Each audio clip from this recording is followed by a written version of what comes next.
Welcome back everybody, Yawgmoth the Rogue here, and today we're going to walk through the Plamit dungeon, taking a look at each of the different types of creatures, and then investigating what the boss looks like and how hard he is to kill. So let's walk on in.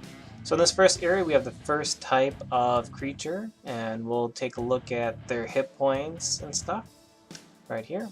So this is the Beam Gadao, and they have about 3 million to 6 million hit points from what I've been seeing down here.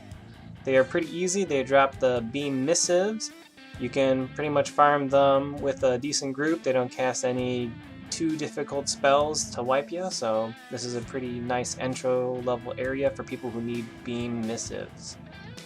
If we go down a couple levels, we'll eventually get to the next creature type, which will drop the beam eggs that you'll need. Those creatures will cast prom and stuff, so if you're new to the area or not sufficiently strong, I definitely recommend going through the area slowly so you guys don't wipe. You can take them out one at a time.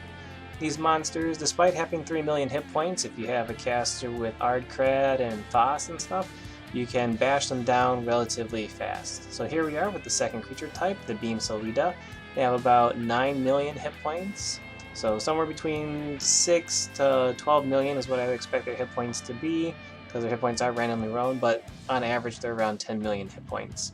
So if you're following a map, you're not sure where you're at, just press look on the general skills tab, and it will tell you what zone you are in, despite it not saying what zone you're in on the bottom of the screen. So I do use this a few little bits because I forget what map I'm on. And Vorloff.com has a really nice map of the area as well as how to get to the next zone. There are 12 levels deep, and one thing you'll notice is that the first first level will have a creature type, and then slowly will introduce the second creature type until there's a zone like this one where it's all of the second creature type. So next we'll be expecting the third creature type to slowly be introduced until we get to a zone where it's all of them. So here we are.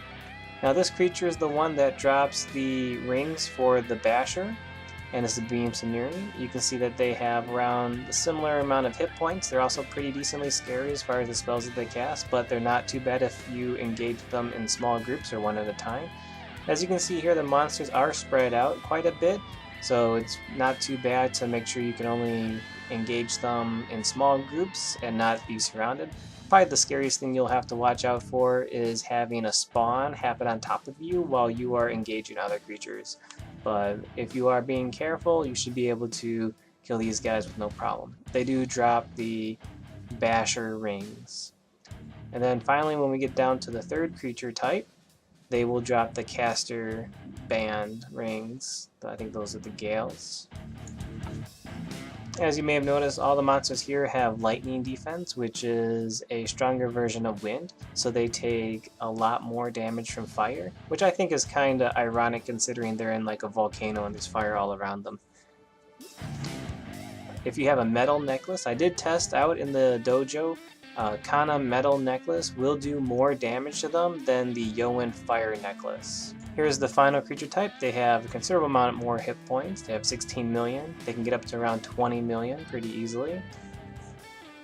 They are the Beam Winds, and they'll drop the Caster Rings. If you get down to the 12th level, there'll be nothing but these guys, and they're spread out quite a bit. So these guys are pretty strong. They will spam kind of comet-like attacks. I'm not sure if it pierces dying, but I do know if they're close to you, they will AO Sith you if you die on. So be careful with that. Many wizards usually farm down here with bubble block and stuff. But these guys aren't too bad. If you engage them in small groups, I was able to two-man these with a caster and just using Assassin Strike and Rogue Strike to kill them. And I can also probably take them out with my archers, assails and stuff.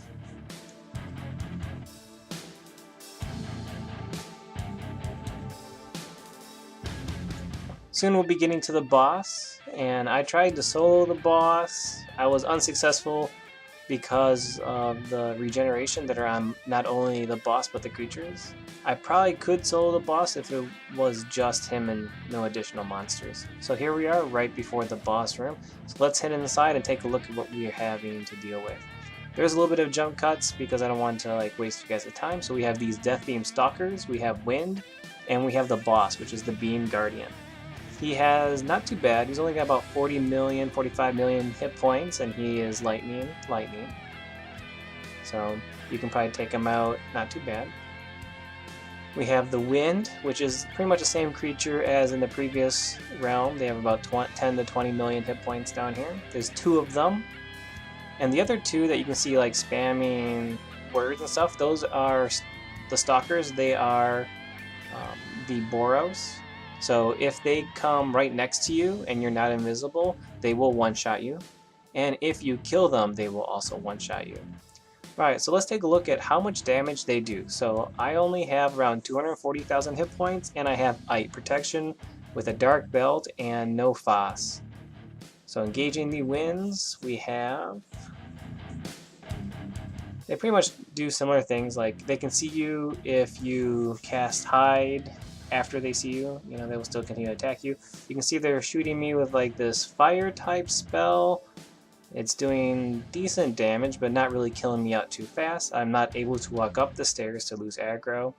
So we're going to walk around. If you can get them close to a wall and get close far enough away while invisible, you can lose aggro. So like right around here, eventually I might lose aggro. Now this blue that you're seeing is the boss trying to leech my mana, and that's fine. Just kind of waiting. And they will eventually drop aggro. And if they don't, I'll just wait for them to get close to me over here in this corner and then try to run to the opposite side as well. So it doesn't look too dangerous. I can imagine it being a little bit worse if there is like a party or tons of people down here just getting spammed and attacked. But when you're kind of alone or in smaller groups, it doesn't look too bad. Now the winds, if I engage the boss, like right here is just me and the boss, okay? And if I engage just the boss, the winds will eventually walk across the map. Even though right now they are not aggroed onto me, they will walk across the map, so they don't just lock themselves there. This is a pretty small room.